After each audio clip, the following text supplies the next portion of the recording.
все, что я сделал, это как бы итог того времени, начиная с детства, я бы даже сказал. Да, вот это вдохновление, она как раз именно связана с вот этим большим промежутком времени. И если можно говорить, то это много очень таких ступеней. И вот, и вдохновление, вот как раз она именно связана с этим. Раз уж вы заговорили о детстве, конечно, хочется поговорить о нем. Какое оно у вас было? И помните ли вы свое такое первое знакомство с творчеством?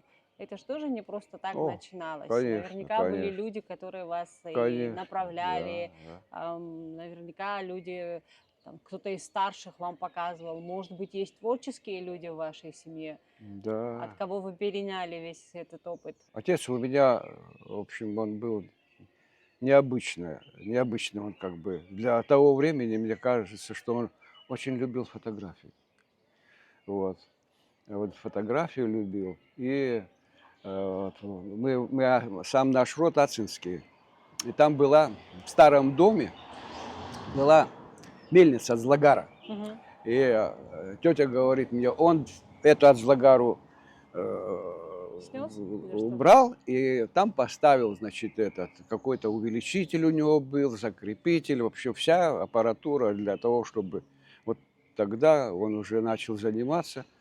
Вот. И удивительно, что э, вся семья, вот моя тетя, она э, очень хорошо вышивала.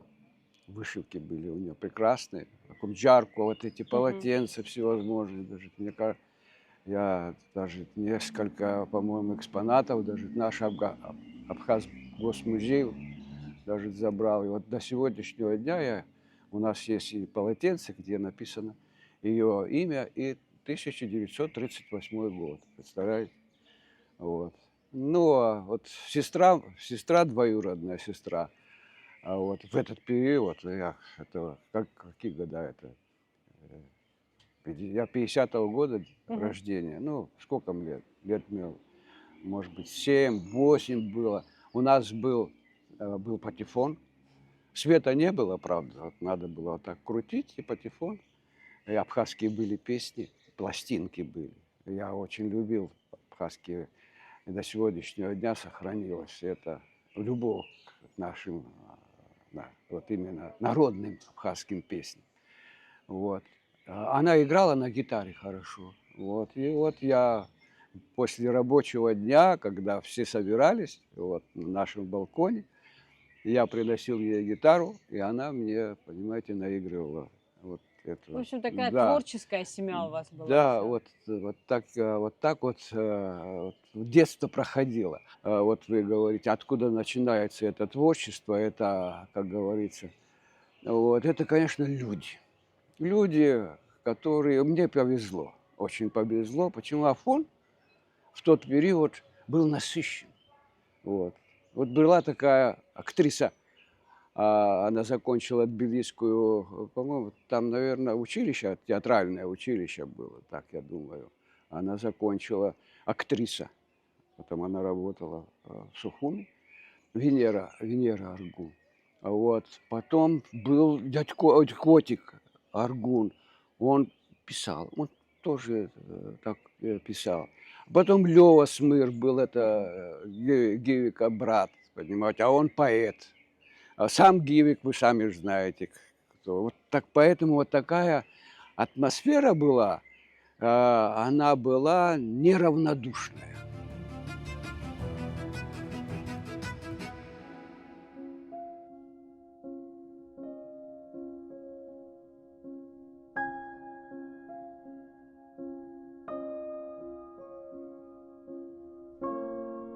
Руслан Владимирович, тут каждый уголочек произведение искусства.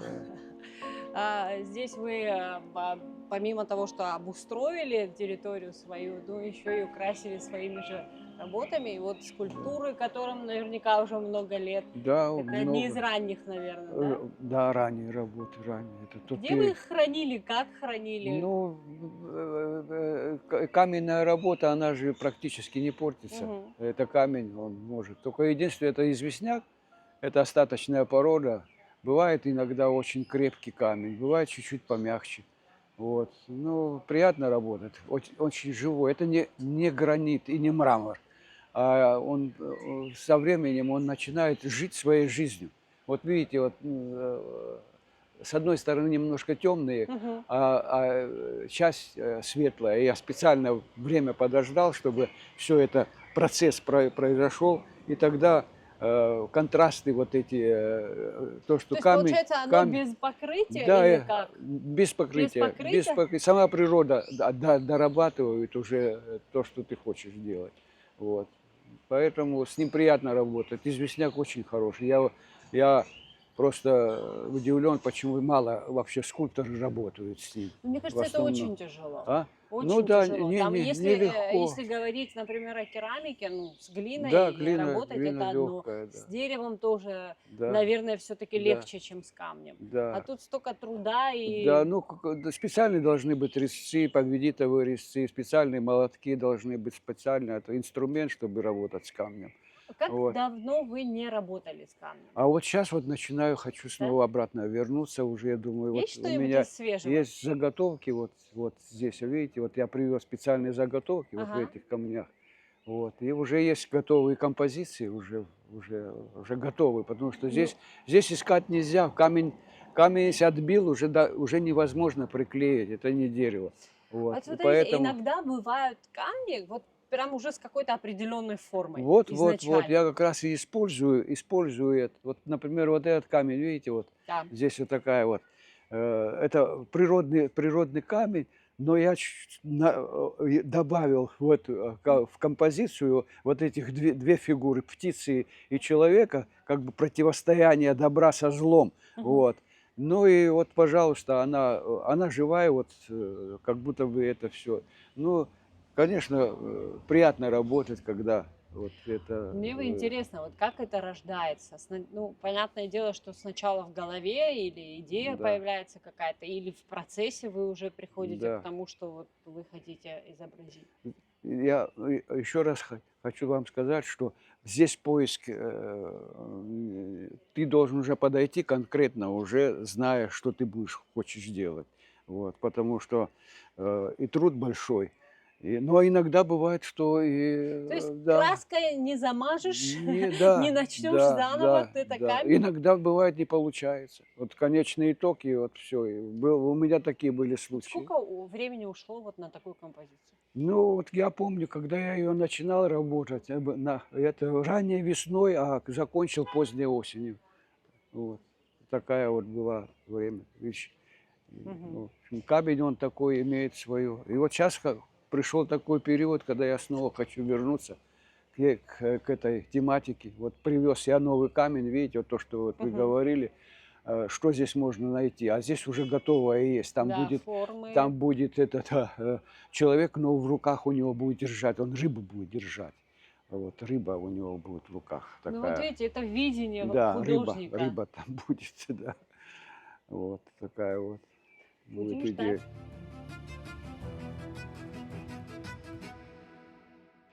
Вы вот сказали, что, в принципе, люди все и решают, Конечно. и атмосфера тоже сильно на вас влияла. Но атмосфера, она же тоже по-разному может повлиять. Иногда это может создать какую-то конкурентную среду, а иногда вы можете просто вдохновляться и там, перенимать опыт и становиться еще лучше. Вот что конкретно было в вашем случае? Это была конкуренция, это было вдохновение или это была поддержка? Вот как вы воспринимали среду, в которой вы оказались? В этой ситуации вот все центры, начиная с эпохи Возрождения, кончая импрессионистов, они все были вместе. Вот. Возьмите Леонардо да Винчи, Микеланджело, вот. Потом эпоха импрессионистов, Делакруа. Это Мгм. же все у них была вот как раз вот этот творческий обмен.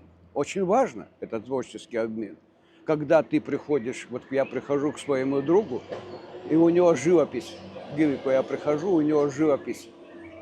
И мы начинаем обсуждать это. Ага. Вот. И это дает возможность и мне, это такой какой-то толчки, обоюдные толчки они дают. Ну, конкуренция, я бы не сказал, что вот всю жизнь мы, чтобы работал я вместе с Гейком, чтобы какой-то вот такой был. Когда у него получались хорошие работы, я радовался по ним. Мгм. Вот. И когда у меня были неплохие работы, он тоже меня хвалил. Вот. Да, и это дает возможность творить. Вот сейчас вот в Афоне нету, вот художников нету, вот к сожалению. Вот. Ну, я не знаю, может быть, кто-то есть, но я так как-то не общаюсь. Вот хочется мне с кем-то пообщаться, поговорить об искусстве. Мгм. Вот. Обменяться и Да, опытом, и да, энергией. да, это вот такое же, это такое своего рода даже голодание, Мгм. творческое голодание, когда у тебя нету вот этих вот обменов. Вот почему мы смогли вот так вот интенсивно, почти у нас каждый год мы делали выставки. И я даже не могу на пальцах перечесть, сколько мы выставок делали. Это и в Гудаутах, и в Сухуми, и в Афоне, и в пещере, даже здесь в фойе делали, и в турбазах, в турбазе в фойе делали выставки. Вот это было, конечно, обмен. Но это в те советские времена, конечно, какая-то была более другая, потому что границы были открыты, и больше Мгм. приезжало сюда людей, которые связаны были с творчеством, с искусством. Может быть, с этим было связано. Мгм. Вот, вот это давало возможность росту.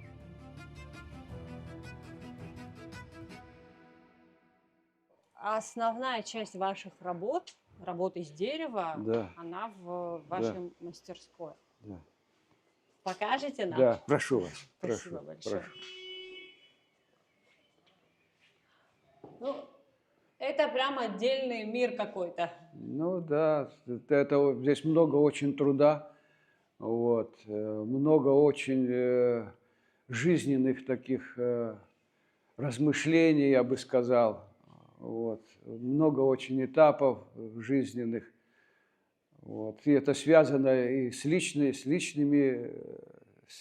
жизнью, и связано и с жизнью нашей республики, когда были самые тревожные времена, когда было связано с такими очень тяжелыми политическими ситуациями, которые у нас проходили. В общем, художник, он не живет вне какого-то, он живет в гуще всех событий. Мгм. Все, что происходит вокруг, оно, хочешь или не хочешь, оно обязательно отражается в его творчестве, понимаете? Это такая, как говорится, уже... Ну, ты должен уже выбирать, по какому пути должен ты идти. Наоборот, делать ситуацию еще более трагичной, более непредсказуемой, более безысходной. Мгм. Или же ты должен искать в этой ситуации, ведь ты же работаешь для людей, люди смотрят на твое творчество и самовоспитываются от этого, как говорится, они хотят видеть какой-то выход из ситуации, в котором и вот как раз творческий человек и находит. Вот вспомните, например, когда блокада была Да. Ленинграда, и как была эта знаменитая баллада, когда во время войны, Мгм. во время голода подняла дух людей, подняла настроение людей. Вот. То же самое и здесь тоже происходит.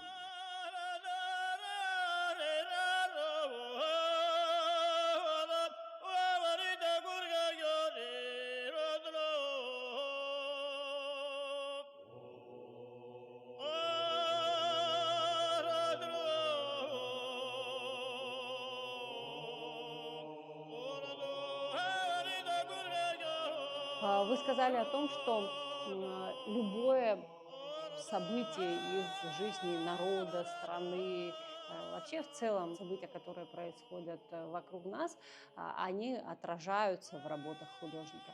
Вот мне хотелось бы, чтобы вы нам показали одну-две работы, вот наиболее ярких работ, на ваш взгляд, которые отражают вот конкретный какой-то период. Я вам расскажу. Они, да, они все Я, такие, я уверена в да, этом, но, да, да. может быть, есть более Да, какая-то я вам значимая, расскажу сейчас любимая. очень интересный период. Но это период советского периода. Здесь Мгм. мы же, основная жизнь это Ну и советский, сразу показать можете нам советская. Да, тоже. вот вы рядом видите, вот стоит. Это знаменитая Мадонна, если я не ошибаюсь, ваша любимая работа. Да, да. Эта работа, обычно мы с Гивиком ходили в лес и там работали. Ага. Там мы вот с камнем работали или с деревом мы работали. Вот эту скульптуру я сделал. И, значит, а в лесу она не легкая. Ну, ребята я попросил, мне помогли, мы вынесли ее сюда на перрон, Мгм. там, где электричка останавливается. А дальше я решил ее, какую-то машину найду, думаю, и я ее Транспортировать решили. транспортирую домой. В тот период как раз были праздники. Праздники, Афон же это же религиозный центр, Мгм. понимаете? Вот. А был праздник святого Пантелеймона. А это греческий праздник. В тот период даже греки приезжали в Афон, чтобы этот праздник здесь встретить. Но такая была кампания в советский период, когда атеистическая кампания, были или установки были, в общем, дорогу в ущелье, в ущелье реки Псырска проводили этот праздник. Дружинники с повязками, и милиция закрыла проход, не пускают никого. А Вот. вам надо транспортировать вашу Да, работу. а я эту работу, там где-то в сторонке я ее положил. Люди сошли с электрички, их не пускают. Они хотят туда пройти, чтобы помолиться. Вот, они из года в год приезжали, но туда невозможно пройти. Милиция и дружинники не пускают их туда. Ну, они расположились и по этому перрону открыли свои сумочки, там кушать же надо им. Ну, кто-то взял и перевернул, и там увидел вот эту скульптуру. А она, видите, здесь такое ощущение, что это Мадонна с младенцем. Они когда увидели, они говорят, это, наверное, сверху, за то, что нас не пускают, сверху, говорит, это нам прислали, говорит, поставили на постамент Начали и молиться. начали молиться на нее. Это дружинники там не пускают, а здесь люди начали молиться, и, естественно, ну, а эту скульптуру они арестовали и по совету увезли. Я на следующий день прихожу, смотрю, моей скульптуры нету. Вот. Ну, потом слух прошелся, что вот так и так, вот такое событие произошло. Чудо произошло, что вот Мадонна, значит, во время вот такого религиозного праздника оказалась на остановке Псырцха. Вот. Ну, пошел по совет, прихожу, а да, моя там скульптура стоит. Я говорю, отдайте, это мою арестованную скульптуру.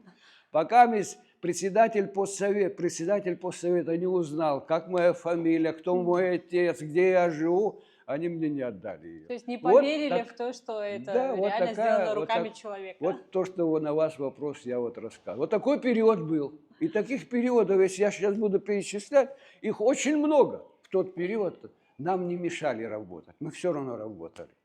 Вот то, что мы хотели делать, вот, мы делали. Вот приезжала Марина Ефремовна Эшба, приезжала смотреть на наши работы.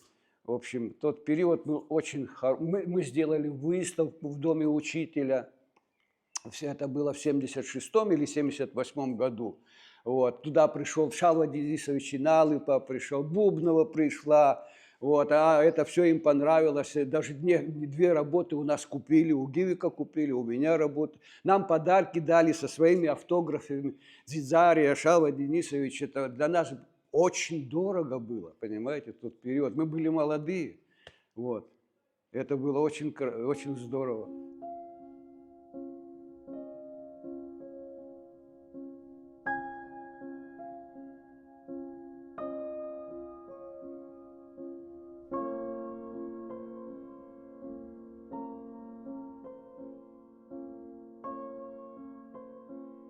Сколько времени конкретно сейчас вы уделяете творчеству? И раз уж мы заговорили о творчестве, тут надо отметить, что такой спектр довольно широк, что конкретно мы не говорим, Да, потому что да, тут резьба по дереву, тут скульптура, тут просто ке- живопись, тут керамика, много чем, много, керамика, да. много, да, керамика, в общем, много чем вы занимаетесь, поэтому интересно, чему конкретно, какое количество времени вы уделяете? Можно сказать, что весь день это творческий.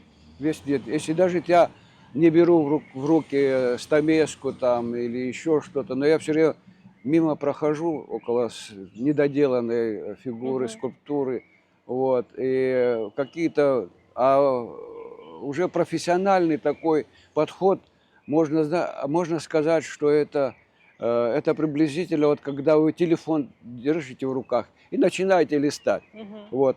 Только это у вас не телефон, а у вас это внутренний такой профессиональный уровень, и вы уже начинаете работать, работать. И поэтому, если даже я не работаю именно физически, то постоянно идет вот такое, это необходимо.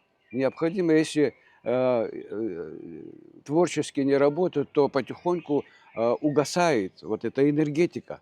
Вот. А муза, она не любит пассивности. Она может от тебя уйти. Вот. Она не любит лени. Ты должен постоянно находиться в форме, чтобы она рядом с тобой была. Вот. Тогда будут результаты. Иногда я делаю композицию по несколько лет. Вот. Она сразу не получается. Вот. Снова возвращаюсь, вроде бы законченная работа. Мне кажется, что уже все. Но потом проходит время, оказывается, надо еще что-то добавить, что-то убрать, может быть, повернуть. Мгм. Поэтому творческий путь, вот по которому мы с Гевиком шли, он не такой, как вот делают. Я вот смотрю на свою, как моя дочка работает. Там у них запрограммированный уже рисунок, схема. Вот. У нас же этого нет. У нас не академический был Мгм. подход к творчеству. Это был, скорее всего, такой аморфный поиск вот этих композиций. Зато столько Да, свободы было в да, этом. да, вот это вот, да, она давала возможность более быть свободной, более, э, да, Раскрепощенным даже да, в своих да, каких-то а это все идеях. это видно. Даже вот если работа сделана вот именно вот с таким с настроением, то эта энергетика, она обязательно передается в твой материал. Это или живопись будет, или глина будет, или же камень будет. Это энергия, и она остается. Она на самом деле имеет место быть.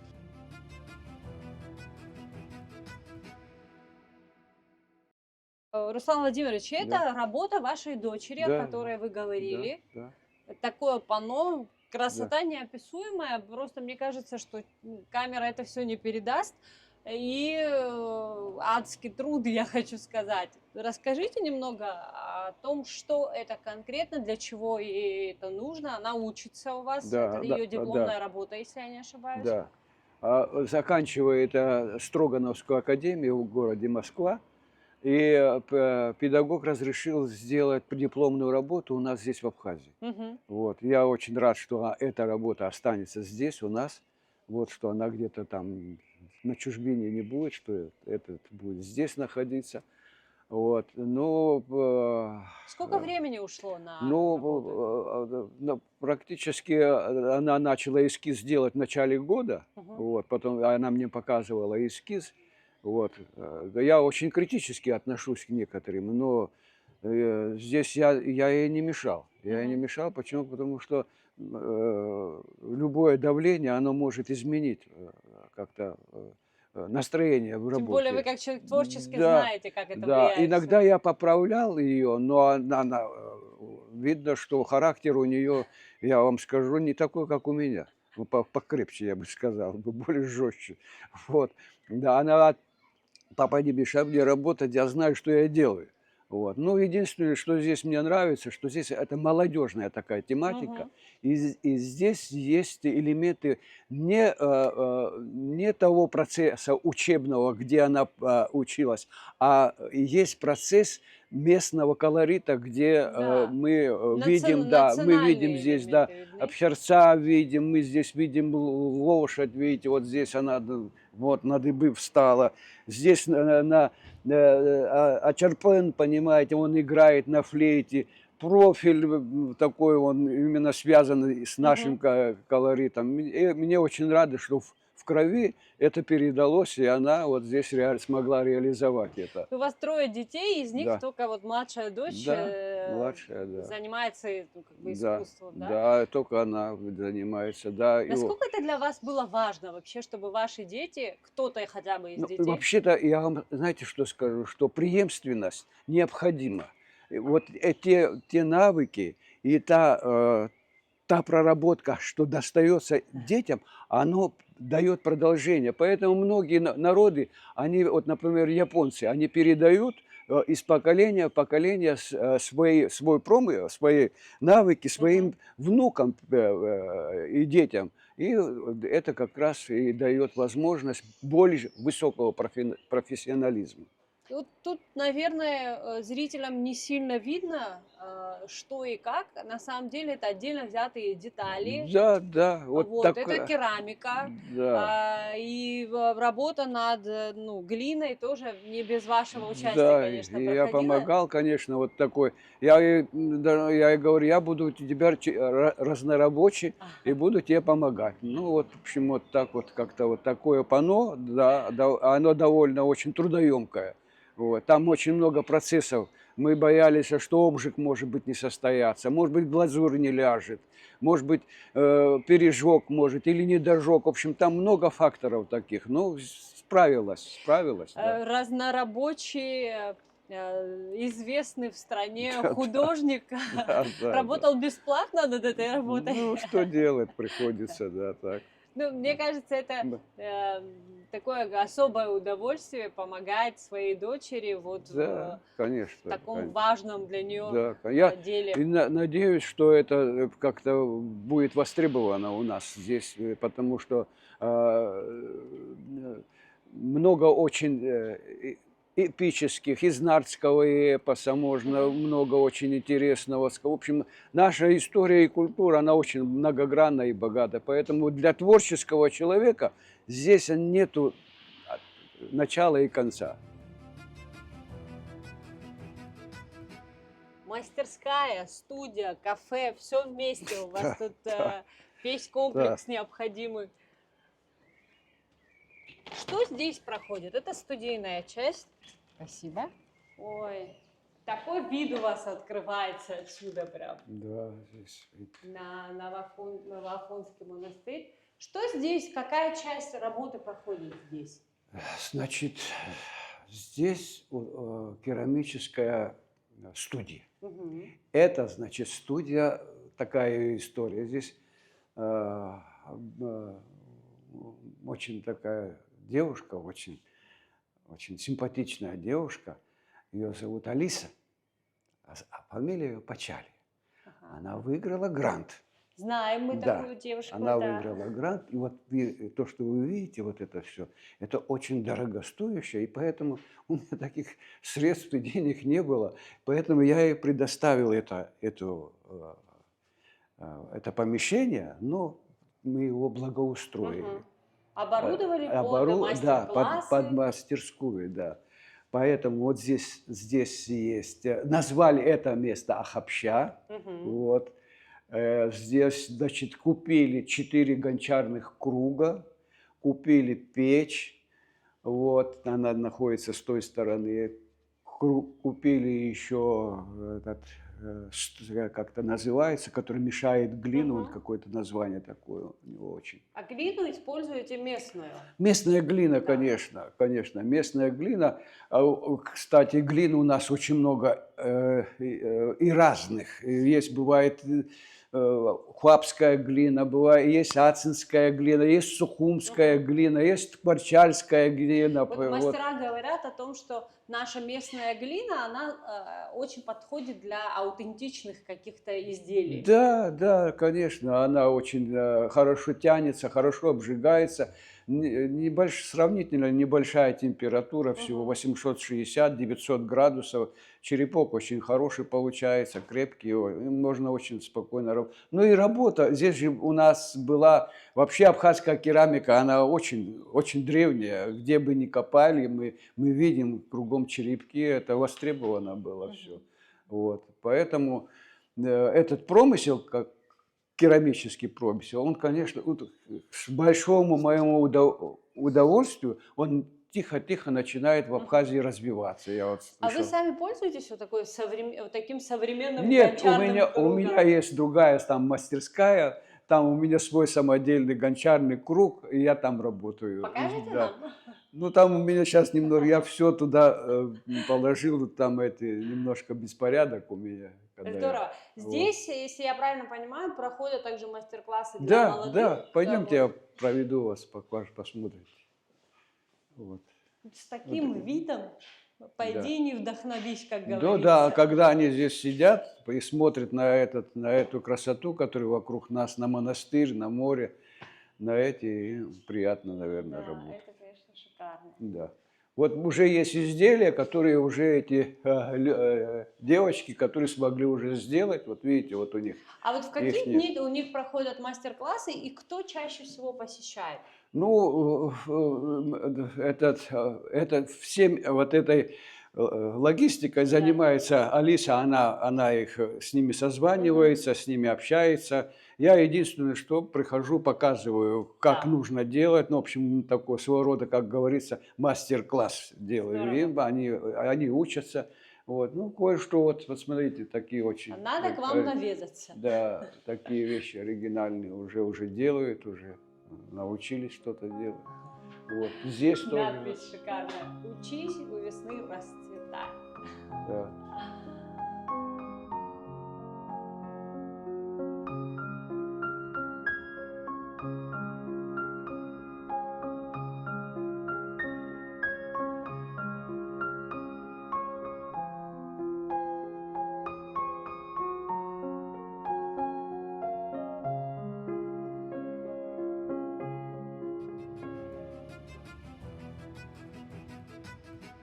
Вот сам процесс работы, вот сам процесс, особенно с деревом, когда я вот работаю, вот такое ощущение, что я как бы являюсь посредником просто. Есть какая-то энергия какая-то, но она невидимая, но она присутствует. И ты должен это передать вот в материале. И вот первый момент, когда появляется вот это, вот из небытия, из какого-то корня, из какого-то непонятного там красного дерева, или из самшита, или из каштана, или из шелковицы, вот появляются вот эти вот этот лики, Образ. то, конечно, это просто удивительно. Я не могу сказать, что за энергия это, но вот она имеет место быть. Вот. И для кого она? Для кого? Она вот иногда, вот я сам даже прихожу, вот сюда сяду, и вот она как бы немножко, да, вот, когда тяжело тебе, и тебе легче становится вот в нашем бренном жизни, в нашей бренной ситуации, где мы живем, с вот этой урбанизацией, со всеми вот этими проблемами, которые вокруг нас, легче становится такой вот находиться в таком месте.